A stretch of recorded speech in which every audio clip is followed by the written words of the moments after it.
Bom dia para você, meu querido aluno do nono ano. Hoje nós vamos continuar a nossa aula sobre Segunda Guerra Mundial. Então, basicamente, pessoal, quando vocês abrirem a aula na página 168, vocês vão ver o Hitler desfilando com os principais ministros dele, tanto da questão de guerra, né, quanto ministro da propaganda, dentre outros. Por que que ele invadia outros países com o ministro da propaganda? Que era o Goebbels, né?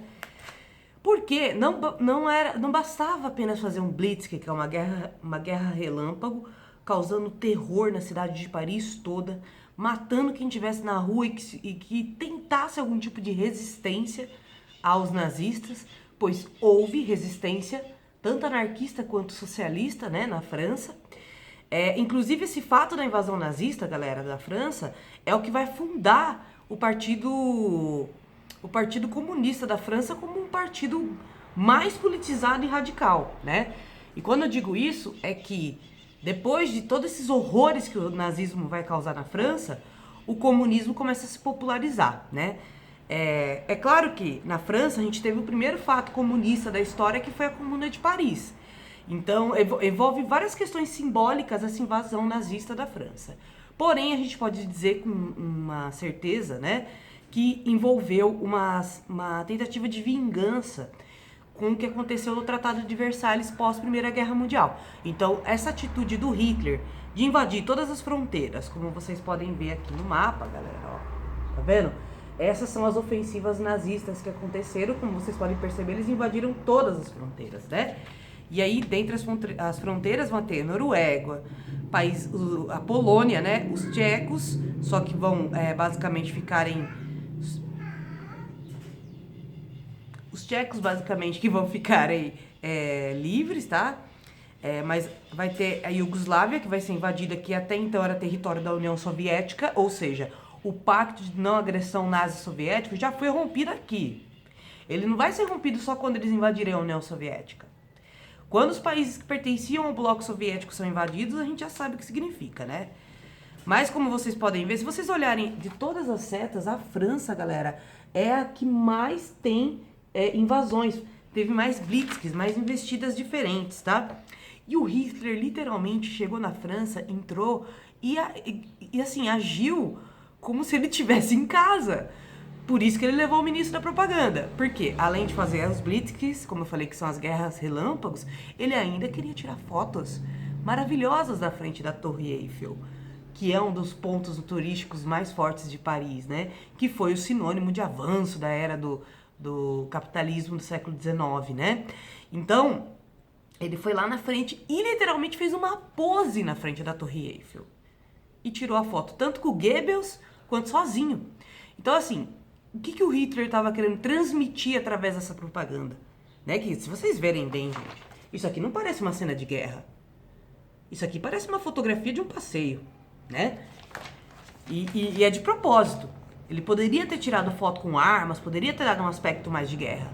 Mas eles tiraram essas fotos como se estivessem passeando em Paris para demonstrar que eles estavam muito tranquilos, que a invasão de Paris tinha sido tranquila e que eles literalmente tiveram muito sucesso nessa investida.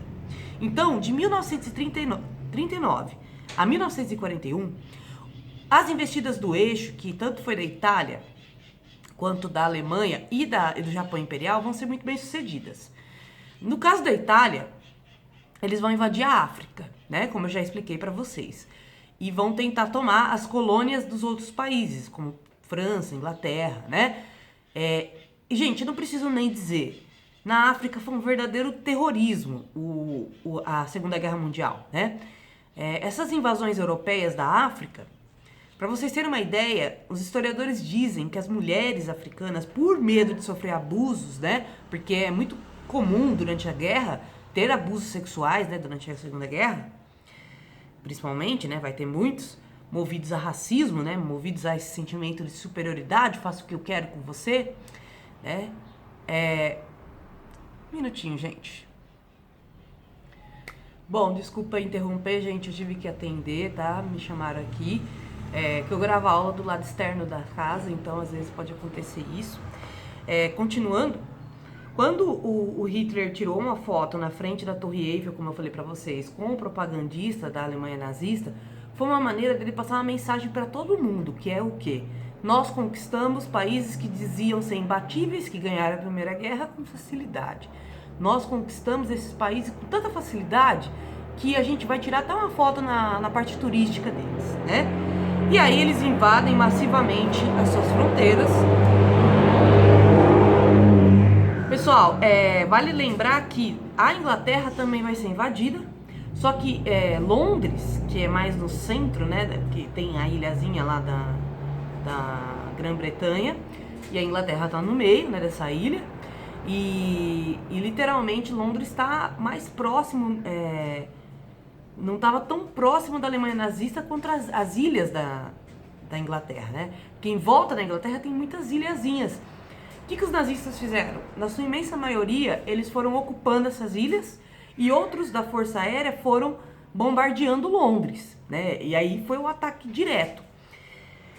Foi nessa época, inclusive, que surgiu um cartaz muito conhecido na internet, que teve uma época que viralizou, faz muito tempo que viralizou, inclusive, é da época dos primórdios aí do Facebook, que era o Keep Calm and Carry On, que é tipo, mantenha a calma, né?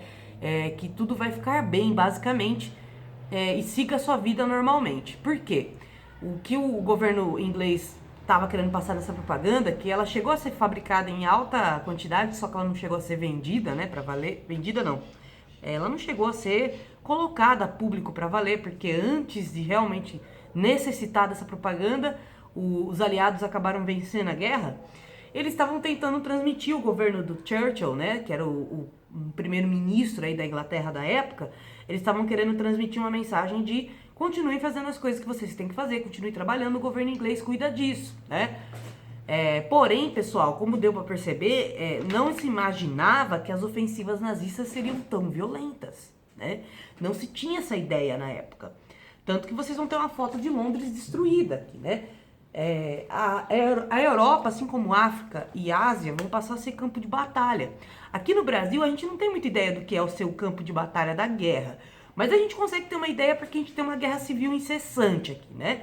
Só que mesmo assim, galera, eu posso dizer, tudo bem, no Brasil tem uma guerra civil horrível. E realmente, o que a gente vê dessas investidas da polícia na periferia e de assassinato de crianças e tudo mais, é como se fosse uma guerra mesmo, né? A gente não pode tirar o nível de violência que isso é. Porém, galera, o que eu tô querendo dizer é um outro país invadindo o seu, sabe? É uma linha de incertezas muito absoluta, né? Apesar da gente ter nossos problemas, são nossos problemas. É muito diferente quando o outro país traz um problema pra gente, né? Então, imagina como que você tá de boa em casa e de repente um bombardeio aéreo acontece do nada. Aí você fala assim, o que eu tenho a ver com isso? Nada, mas essa foi a dinâmica da Segunda Guerra Mundial. Muitas vezes as pessoas simplesmente morriam, porque os países não atacavam mais simplesmente os soldados só, as bases, né? Tanto a de marinha quanto a aérea, claro que atacavam, mas o alvo na Segunda Guerra Mundial era a população, tá? Isso tem que ficar muito claro para vocês, porque é justamente por isso que ela vai ter um nível de destruição muito grande, né?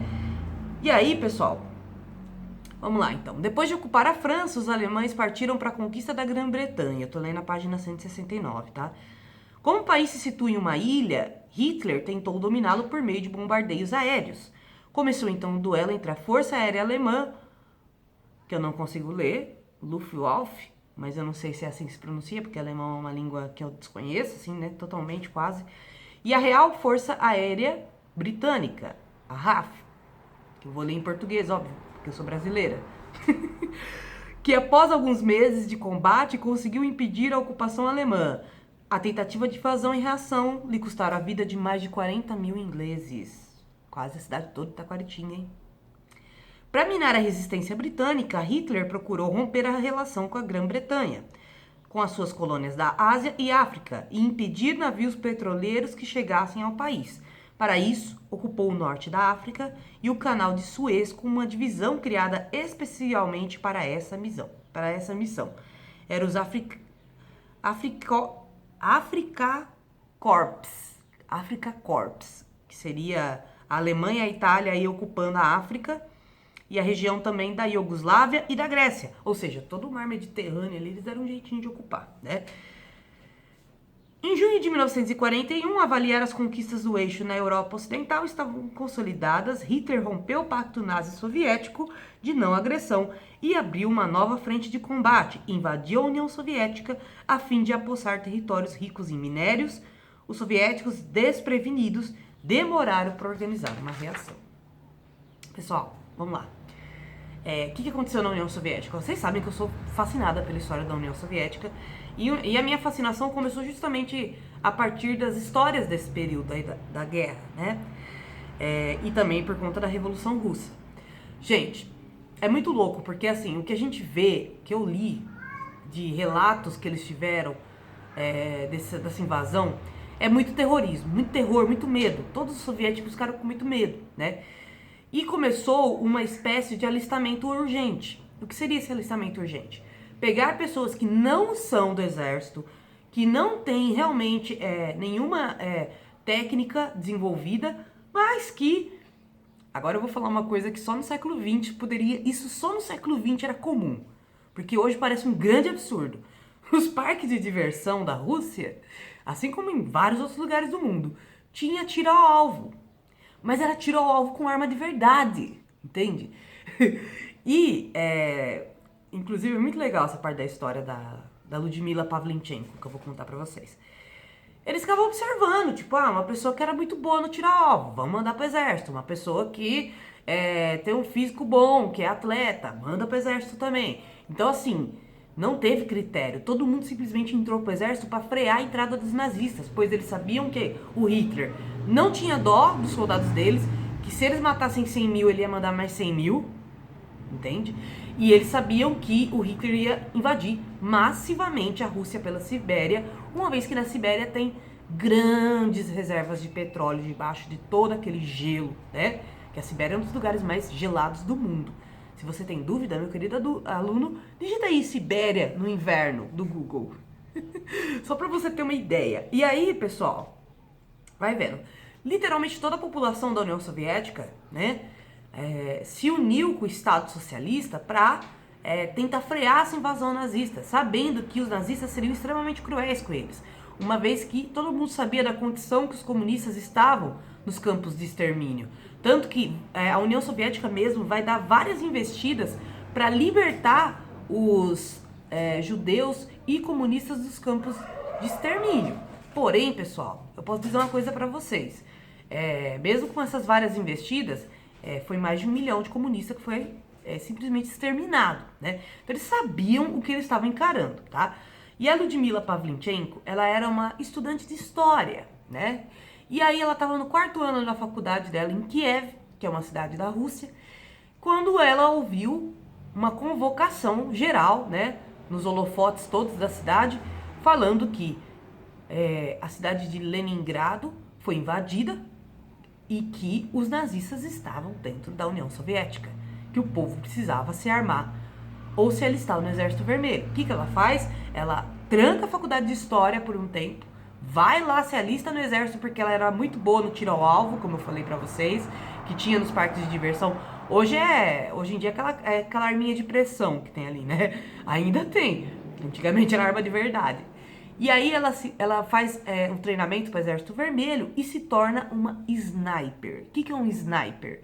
É uma pessoa que fica paisano, ou entre outras palavras, uma pessoa que fica escondida na paisagem, né? Seja de qual maneira for camuflada, ela pode ficar às vezes até dias naquela mesma posição, porque ele é um assassino profissional. E quando eu digo assassino profissional, no sentido de guerra, óbvio, não simplesmente assassino no sentido psicopata, mas uma pessoa que tem que matar a maior quantidade possível de pessoas sem ser vista.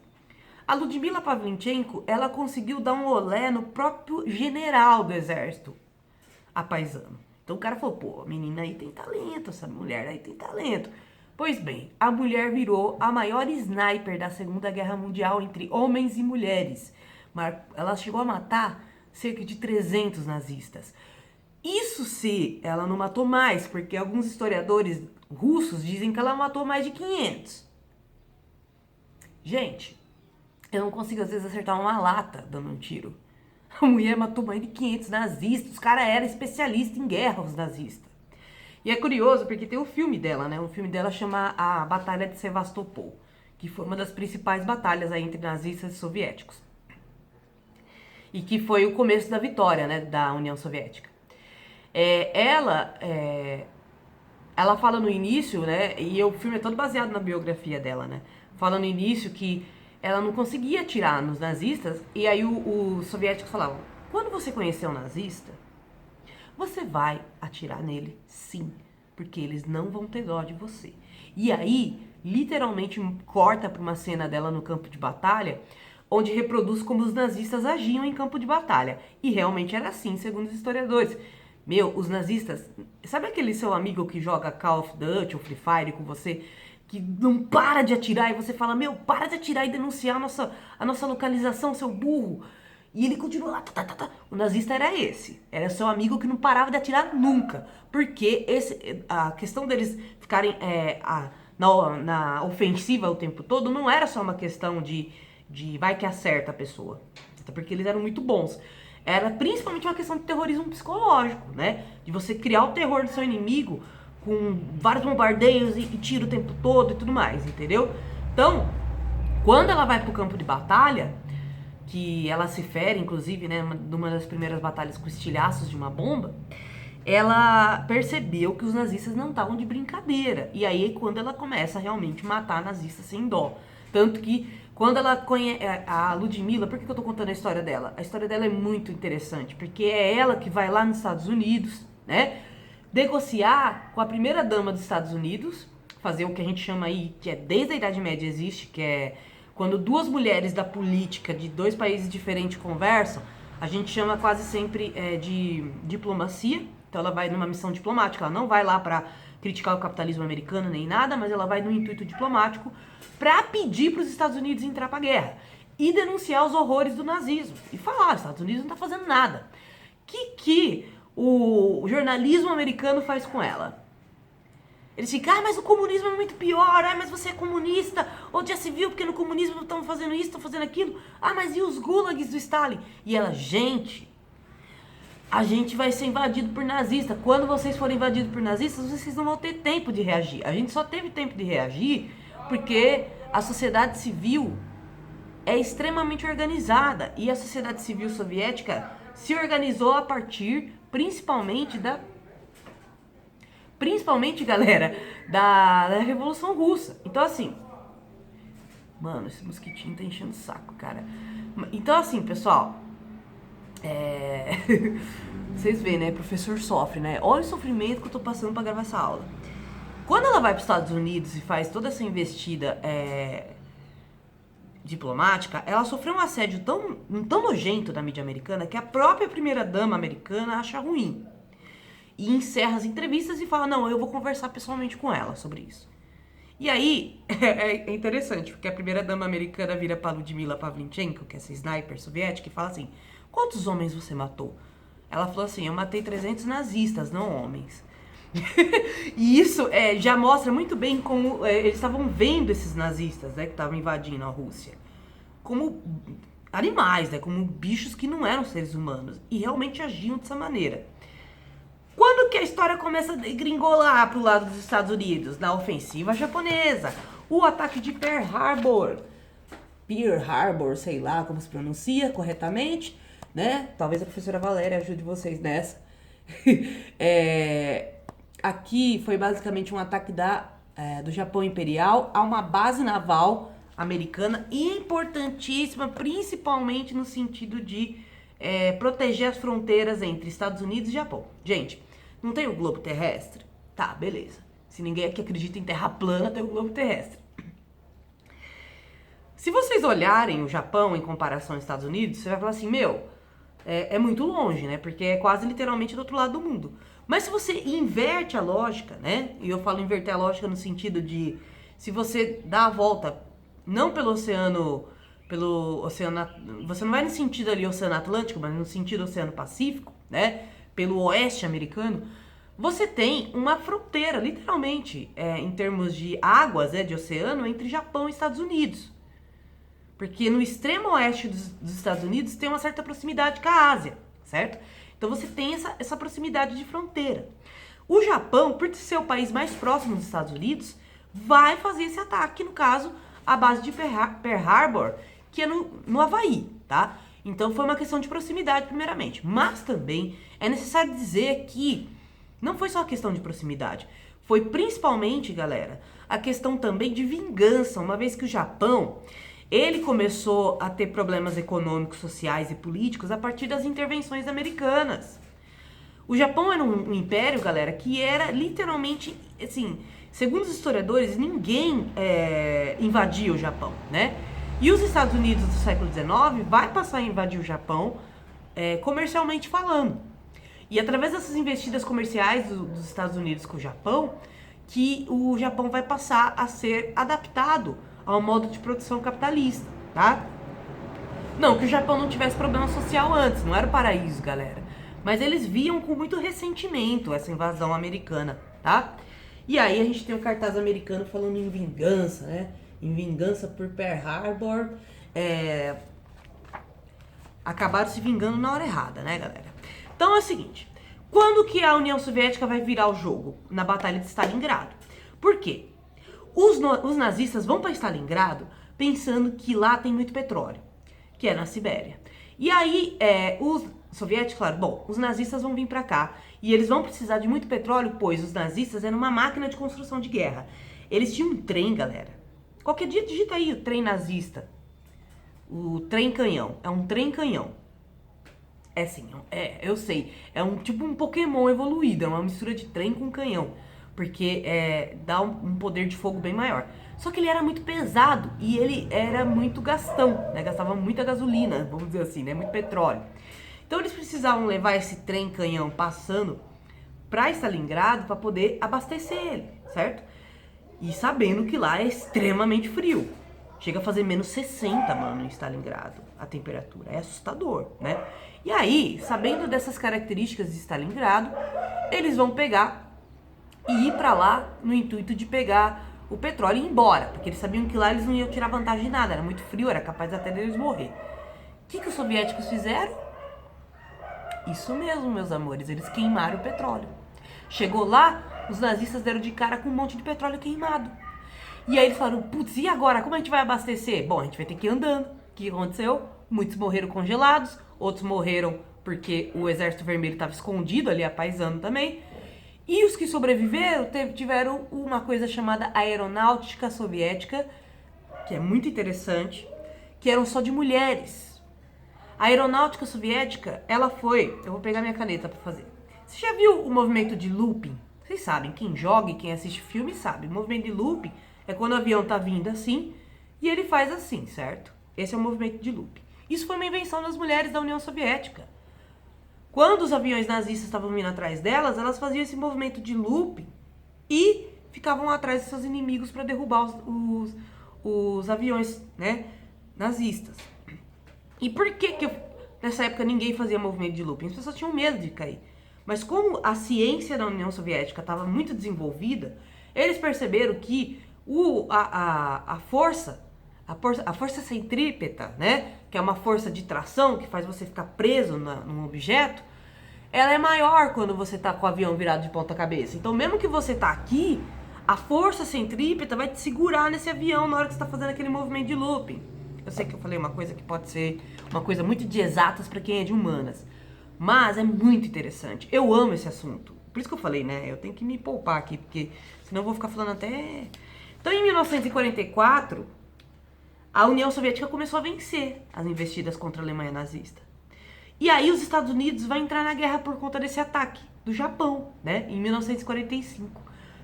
Entre Estados Unidos na guerra, entra o Brasil na guerra, entra que eu vou comentar do Brasil quando a gente começar a falar de história do Brasil, tá? Eu vou deixar para comentar, porque o Exército Brasileiro, as Forças Armadas, né, no caso da época, eles foram essenciais para acabar com o fascismo italiano. Tá? Eles foram incríveis, assim, no sentido de investidas contra o fascismo, né? E A União Soviética, com a ordem dada pelo Stalin, que era o líder da União Soviética, que é nenhum passo para trás, ou seja, vocês não vão voltar para a União Soviética enquanto não tiver o pescocinho do Hitler aqui, né? Já que ele desafiou a gente, agora a gente vai acabar com a vida dele, né? Entre aspas, e literalmente. A União Soviética vai, invade Berlim, tá? Toma Berlim, ganha a guerra, e nesse momento que o Hitler fica sabendo que eles venceram a guerra, que aí tem essa cena icônica, né? Que já foi até capa no meu Facebook, que é o soldado do Exército Vermelho estendendo a bandeira da União Soviética em Berlim, depois de vencer a guerra contra o nazismo, em maio de 1945. E até hoje é comemorado na Rússia, inclusive, né? O mês de maio eles comemoram a vitória da Segunda Guerra Mundial. O Hitler se suicida. E como que eu sei que ele se suicidou? Primeiro, não acredite em teoria das conspirações, que eles têm zero provas. Eles são muito convincentes, mas eles têm zero provas, tá?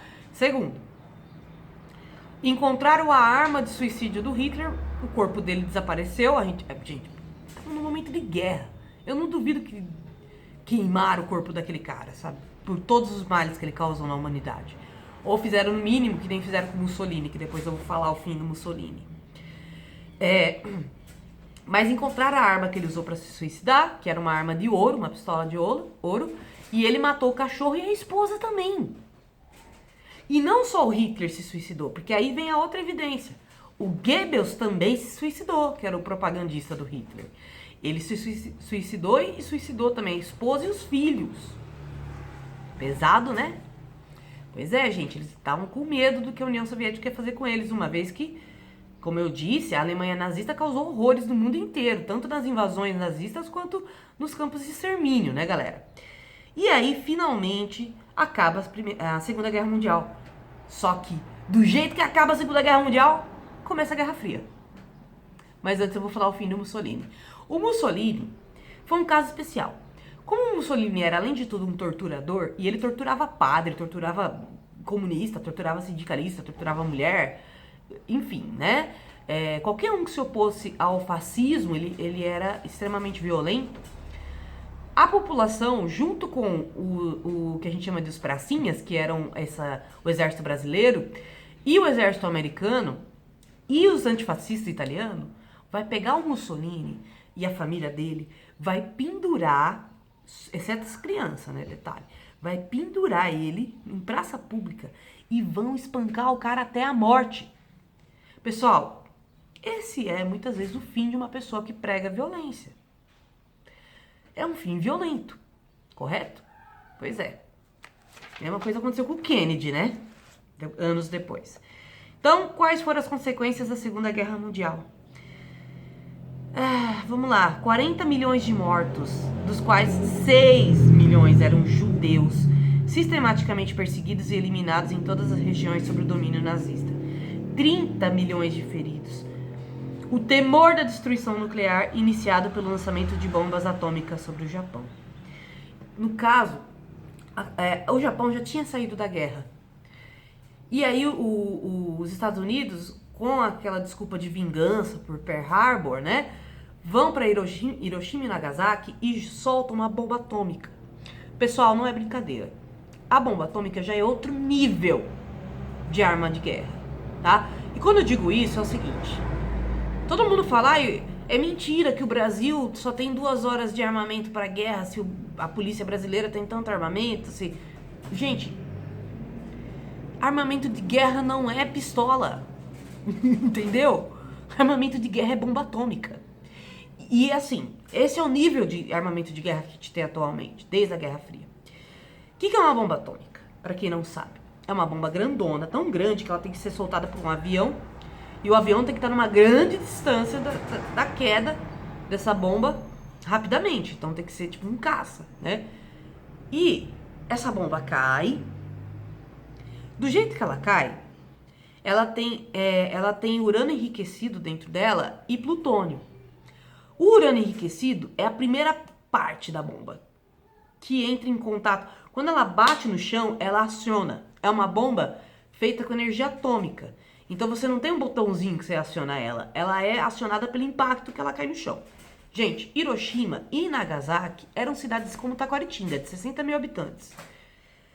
Quando a bomba cai, o primeiro impacto é o impacto de força, que é de esse urânio enriquecido. Então quebra tudo, arrebenta tudo. A pressão da bomba arrebenta tudo, derruba os prédios. E no alcance do tamanho da cidade de Taquaritinga. Tá bom pra vocês? Não é pequeno. Quando o plutônio enriquecido volta, porque ela tem um efeito sanfona, ela bate, ela abre assim, estoura tudo, e aí volta o plutônio enriquecido com temperaturas de mais de 300 graus, queimando tudo que é vida, queimando tudo mesmo, de ser humano, bicho que seja. Existem relatos da bomba atômica de Hiroshima de sobreviventes que perderam a visão, que perderam a audição por conta da pressão da bomba. Tem o caso de um cara que fala que uma mulher foi pedir um copo d'água pro bebê dela, depois da bomba. Ela tava tão em choque. É assustador, gente, já vou avisando. Que o bebê dela tinha estourado a cabeça com a pressão da bomba. E ela não percebeu. Ela tava fazendo o bebê, tipo, pedindo água pro bebê dela. Então, assim, o que os Estados Unidos fez no Japão é imperdoável. É o maior atentado terrorista da história, segundo os historiadores. Porque o Japão já tinha saído da guerra. Segundo, todo mundo sabe que não foi por conta do ataque de Pearl Harbor. Foi porque o Exército Vermelho comunista estava na Coreia. Estava nas Coreias, rumando para o Japão. Eles estavam ali perto também da região da Manchúria. Que eles estavam ajudando, que nessa época o Exército Vermelho ajudava nas lutas de libertação, né, do capitalismo. Então, países como a Coreia estavam tendo essa luta de guerra civil pela libertação, né, pela libertação do capitalismo para se tornar uma potência socialista. E o Japão, pelo visto, estava arrumando para o mesmo caminho, tá? Já estava rolando também uma guerra civil e os comunistas estavam sofrendo perseguição. Tanto que, gente, você nem ouve falar de comunista no Japão. E não é à toa, tá? Teve uma perseguição muito grande. Então o Exército Vermelho estava indo para ajudar esses comunistas e os Estados Unidos lançou essa bomba, né? Pô, falou, ó, se for interferir no Japão e transformar o Japão em comunista, a gente pode usar essa arma contra vocês. Então a bomba atômica não foi uma questão de vingança. Segundo o historiador Eric Hobsbawm, ela foi puramente uma questão de aviso à União Soviética. Por isso que aqui começa a Guerra Fria, que é o conflito entre os países socialistas e os países capitalistas.